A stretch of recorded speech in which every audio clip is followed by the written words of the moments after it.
Un retour sur l'actualité qui a marqué votre semaine. L'Index, une émission présentée par Salim Chouieb sur Radio Québec Plus.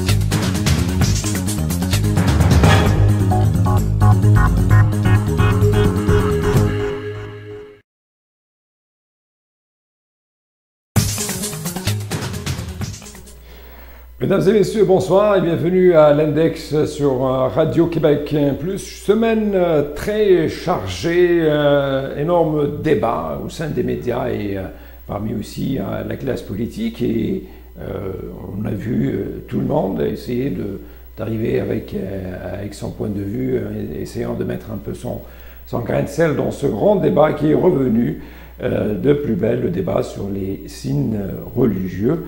Un débat, comme on dit, qui ne se termine pratiquement jamais, qui ne meurt jamais, qui remonte tout le temps à la surface. Et il faut bien le dire, il y a des gens qui se spécialisent dans ça, qui veulent absolument maintenir justement ce débat à flot. Ils veulent le maintenir comme élément essentiel de toute la vie sociale et politique au Québec. Surtout que cette année, on vous l'avait déjà dit auparavant, c'est une année électorale et pendant cette année électorale, le sujet numéro 1, ça sera encore une fois les méchantes communautés culturelles qui, avec leur spécificité culturelle, leur demande d'accommodement raisonnable, leur diversité, leur multiculturalisme, vont continuer encore une fois à menacer l'identité québécoise. Je sais bien évidemment, et la réalité déformée telle que présentée par les chroniqueurs de droite, surtout ce grand conglomérat, justement, d'oiseaux de mauvais augure qui est le Journal de Montréal. Cette semaine, pratiquement et strictement tous les chroniqueurs et blogueurs du Journal de Montréal ont lâché vraiment, et ont donné libre cours à leur haine, à leur discours qui est raciste, xénophobe, islamophobe, appelez-le comme vous voulez. C'est réellement dirigé surtout contre une communauté et c'est bien évidemment la communauté musulmane. Parce que, encore une fois, je tiens à le préciser, quand on parle de débat sur les signes religieux, on ne va pas parler de kippa, on ne va pas parler même de turban parce que ça reste quand même un peu marginal comme situation. Quand on parle de débat sur les signes religieux, c'est un euphémisme pour dire « nous voulons parler du voile islamique ». C'est surtout cela, c'est surtout cet élément-là qui semble déranger. Cette semaine, on a eu donc l'article d'abord de Lise Ravary, qui a été la première un peu à envoyer la première salve. Elle nous dit « des candidats comme Haroun Bouazi et Ève Torres, qui sont tous les deux candidats à l'investiture. Ils ne sont pas encore candidats officiels de Québec solidaire. Si ces gens-là arrivaient justement à gagner l'investiture et à devenir députés, quand ils vont siéger à l'Assemblée nationale, ça ne sera pas pour régler les problèmes des urgences dans les hôpitaux du Québec, ça ne sera pas pour régler les problèmes au niveau des écoles ou de l'éducation, ça ne sera pas pour travailler, pour améliorer l'environnement, ni pour faire avancer les dossiers de l'industrie ici au Québec, etc. Ça sera surtout pour faire avancer leur propre agenda communautaire, religieux. Et donc là, nous sommes en réalité en présence d'un véritable procès d'intention. C'est une fabulation, c'est des accusations extrêmement graves qui ne reposent sur aucun fondement. Mais puisque la dame elle-même, elle aussi, elle a un agenda politique, elle a des comptes à régler surtout avec les musulmans, aujourd'hui, comme vous le savez, la technique, elle est bien facile. Tout le monde nous dit, nous ne sommes pas contre les musulmans, nous sommes contre les islamistes. Mais justement, l'accusation islamiste, c'est devenu une accusation très facile.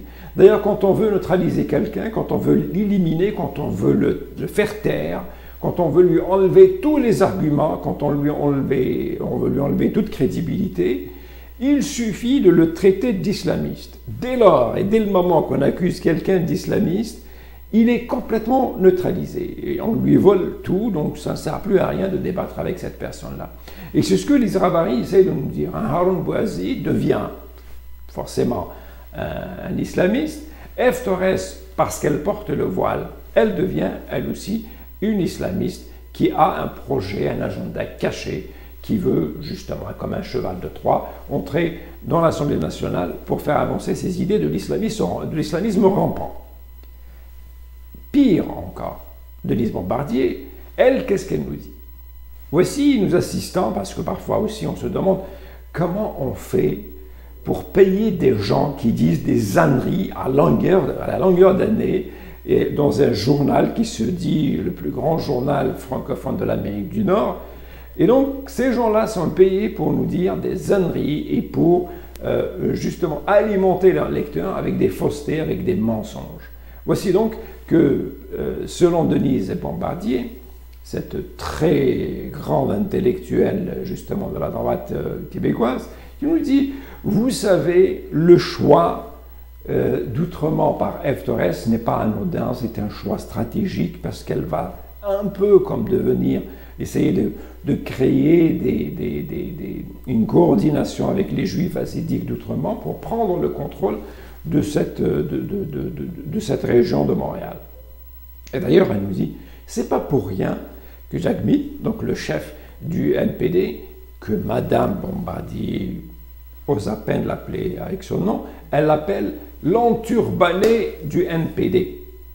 Et ça, vous voyez un peu ce niveau de journalisme au ras de pâquerette, du caniveau qu'on est en train de nous servir comme une forme d'intelligence, une forme de critique sociale, bien structurée, argumentée. Ça, c'est les gens qui nous disent, il faut nous suivre. Voilà, nous, on est en train de vous montrer le chemin, et on va élever un peu le niveau des débats. Et en même temps, on assiste, et encore une fois, nous avons la preuve que nous avons une classe politique des plus débiles ici au Québec, une classe politique justement qui ne veut pas aller, qui ne veut pas prendre de l'altitude pour essayer de ramener cette société vers quelque chose de plus noble, vers quelque chose qui va au-delà de ces petites querelles. Imaginez toute la classe politique qui se met à parler de cette proposition qui a été faite par Marvin Rutran. Et Marvin Rutran, c'est quelqu'un quand même qui a énormément d'expérience. C'est quelqu'un qui est là depuis 1981, je crois. Il est conseiller municipal. C'est quelqu'un qui est connu pour son attachement aux valeurs démocratiques. Il n'y a personne qui doute de cela. Mais c'est aussi quelqu'un qui a énormément d'expérience. Donc, lorsque Rutran choisit ce moment pour sortir sa proposition, ce n'est pas anodin. Il y a quelque chose derrière cela. C'est un peu intriguant, à mon avis. Mais le problème n'est pas là. Rutran peut proposer tout ce qu'il veut. C'est à la classe politique de réagir, justement, avec intelligence. C'est à la classe politique de donner un sens à des actes et à des propositions et surtout élever le niveau du débat.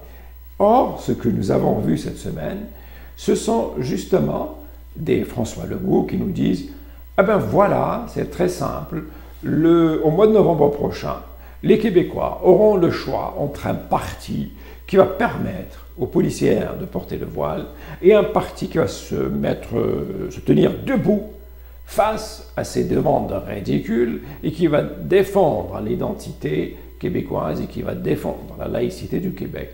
Et or, la laïcité du Québec, il n'y a aucune loi qui l'encadre, il n'y a aucune loi qui ne la définit. Donc, la laïcité, chacun y va un peu de sa théorie en fonction de son idéologie. Chacun essaie de nous dire « Ah, vous savez, la laïcité, au fait, c'est ça, etc. » Et je vous rappelle qu'on a eu un branle-bas de combat énorme, incroyable, indescriptible, quand on a essayé de toucher au crucifix à l'Assemblée nationale, et même, je vous rappelle, un crucifix dans un hôpital à Québec.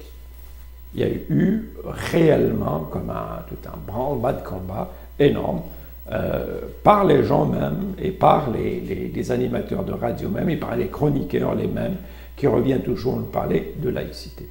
Tout ça pour vous dire que cette campagne électorale, On veut absolument la faire sur ces thèmes-là. Sur ces thèmes, c'est ce qu'on appelle les wedge issues, où les gens se divisent entre contre ou pour. Il n'y a pas une autre position. C'est comme entre le paradis et l'enfer. Il n'y a pas de zone médiane. Ou bien vous êtes avec nous, ou bien vous êtes contre nous.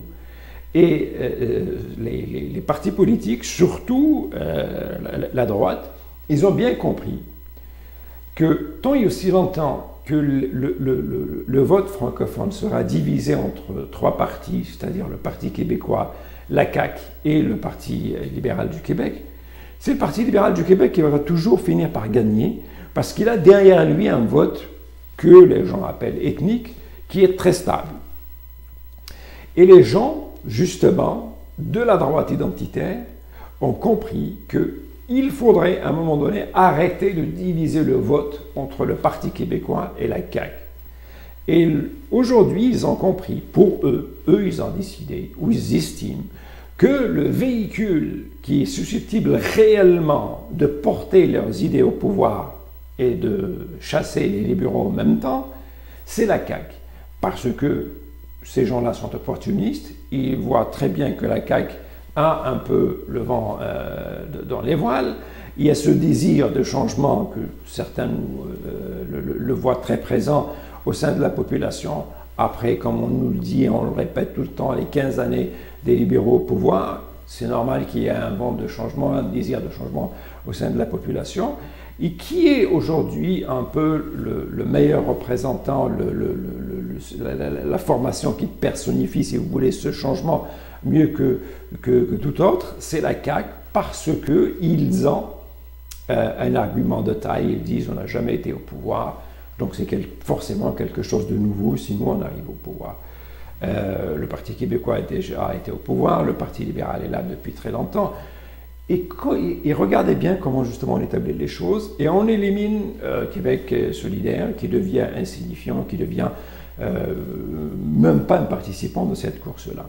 Et donc, les gens essayent de faire avancer les idées de la CAQ, et la CAQ a besoin de ce dossier chaud, justement, des débats sur les signes religieux, sur l'identité, sur l'immigration. Ce sont ces thèmes-là qui font peur à une certaine partie de la population et qui peuvent aussi motiver les électeurs à aller voter, parce que c'est ça la chose la plus importante.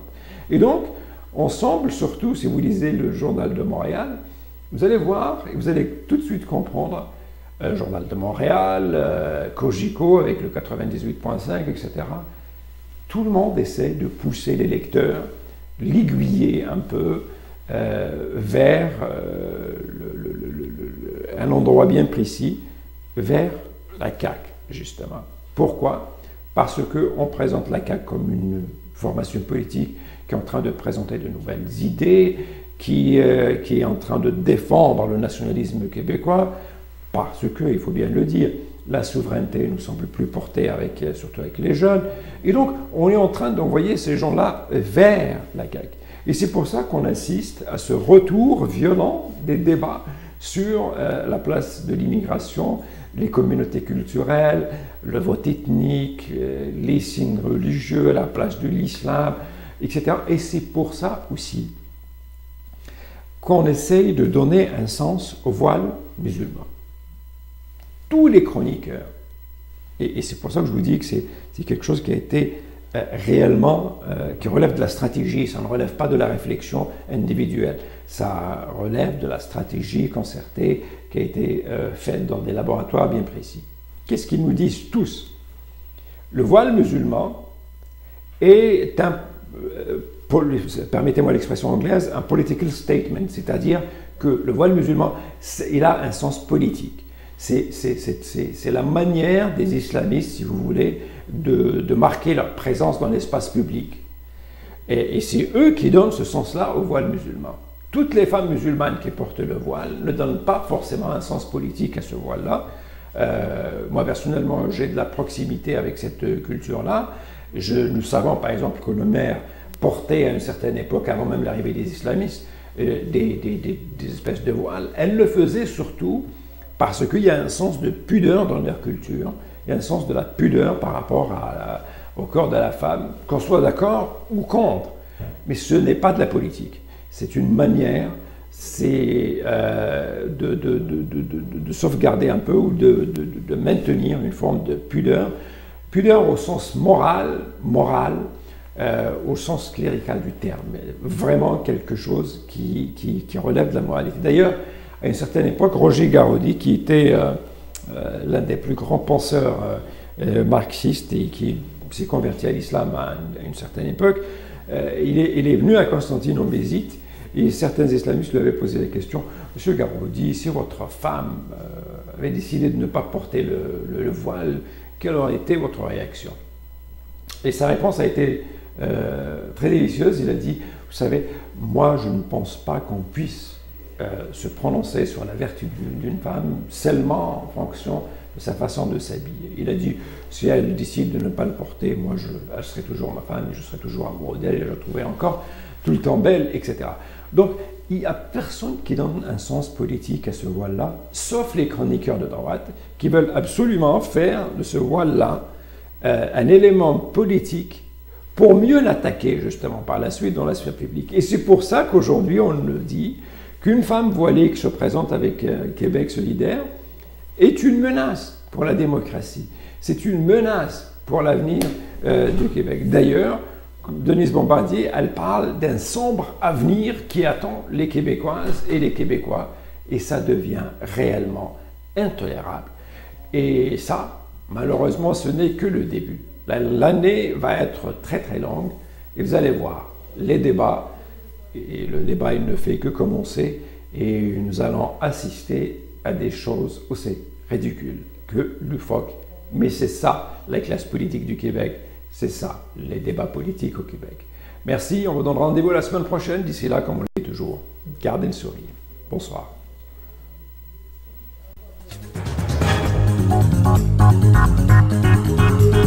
L'Index. Un retour sur l'actualité qui a marqué votre semaine.